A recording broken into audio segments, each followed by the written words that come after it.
Assalamualaikum warahmatullahi wabarakatuh teman-teman. Apa kabar teman-teman hari ini? Semoga teman-teman selalu diberikan kesehatan dan selalu dilindungi oleh Allah. Alhamdulillah, hari ini kita dapat berjumpa kembali ya dalam Sentra Bahasa. Nah teman-teman, kali ini tema kita masih sama, yaitu tentang ciptaan Allah dengan subtema manusia. Topik yang akan kita bahas hari ini adalah organ tubuh luar, alat gerak. Nah, apa sih organ tubuh luar itu? Nah, ini sudah pernah kita bahas ya di pekan sebelumnya. Organ luar adalah organ tubuh manusia yang bisa dilihat secara visual. Ya, bisa dilihat secara langsung. Contoh, hidung, telinga, mulut, mata, tangan, kaki, dan lain-lain. Nah, itu semua organ tubuh luar yang bisa kita lihat secara langsung. Nah, selanjutnya alat gerak ya. Kita kemarin bahasnya tentang panca indera. Sekarang kita bahas tentang alat gerak. Anggota gerak ya. Anggota gerak atau alat gerak manusia. Anggota gerak manusia yaitu tangan dan kaki.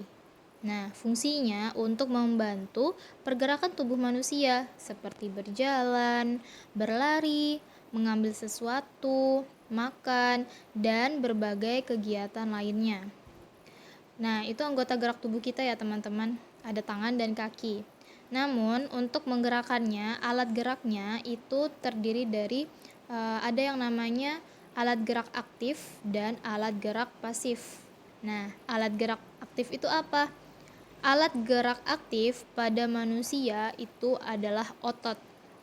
Nah, teman-teman lihat ya, otot.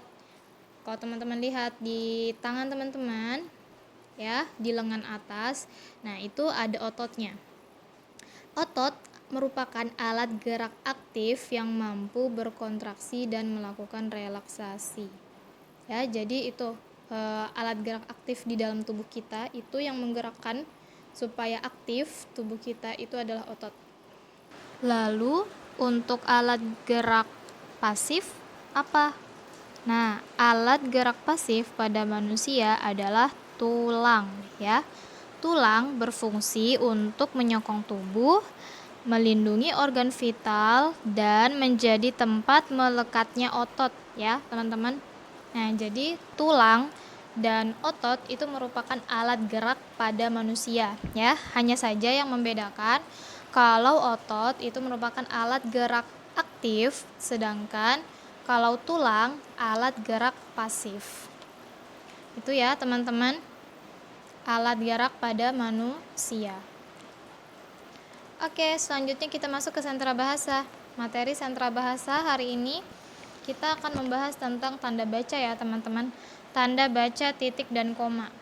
Nah, kita mau lihat dan kita mau tahu bagaimana penggunaan dari tanda baca titik dan tanda baca koma.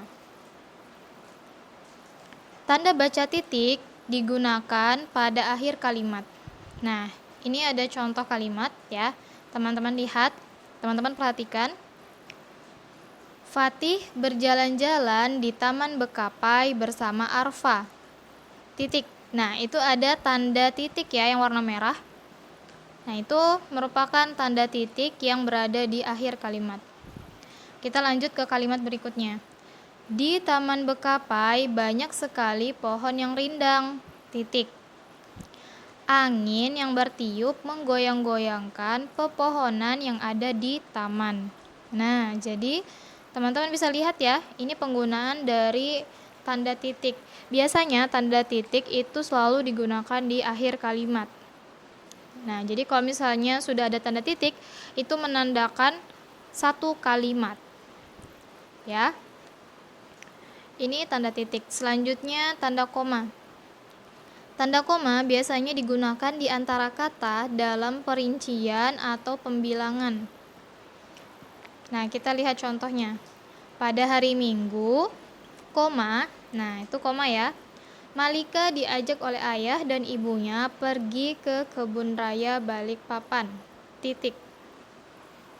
Di sana, Malika melihat banyak sekali jenis pepohonan, seperti pohon mahoni, pohon jati, pohon ulin, dan pohon yang lainnya. Nah, teman-teman lihat ya, di situ ada tanda koma yang berwarna merah. Bu Sukma beri warna merah ya. Jadi, tanda koma ini digunakan untuk memisahkan beberapa kata. Nah, itu biasanya katanya di dalam bentuk perincian. Dan cara membacanya itu ditahan sejenak. Tapi tidak lebih lama daripada tanda titik, ya.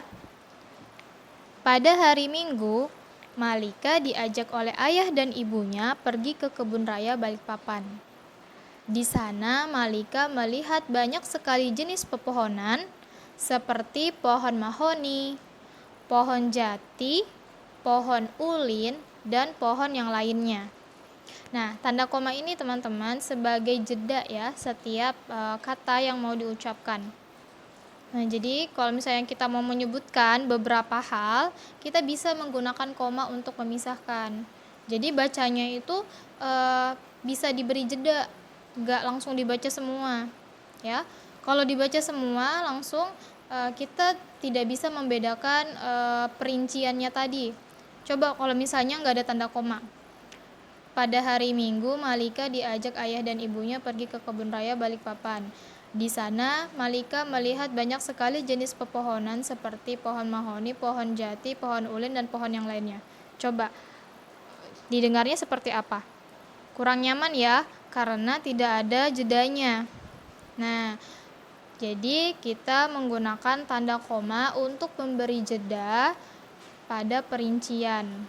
Nah, jadi kita bisa menjelaskan kepada orang lain dan orang lain bisa paham maksudnya dari kalimat ini apa. Nah, seperti itu ya teman-teman, penggunaan tanda baca titik dan tanda baca koma. Bisa dipahami ya teman-teman penggunaannya? Nah, oke. Sekarang kita lanjut ke tugas ya. Nah, tugas kita kali ini ada kaitannya dengan materi yang Bu Sukma sampaikan ya. Yang pertama, teman-teman bisa cari dan tulis artikel tentang alat gerak di internet sebanyak minimal 2 paragraf.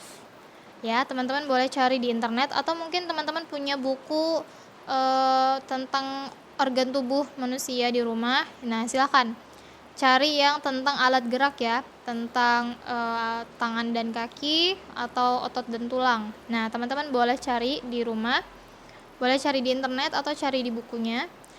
Teman-teman tulis dalam 2 paragraf ya. Ingat ya, masih ingat 1 paragraf itu seperti apa?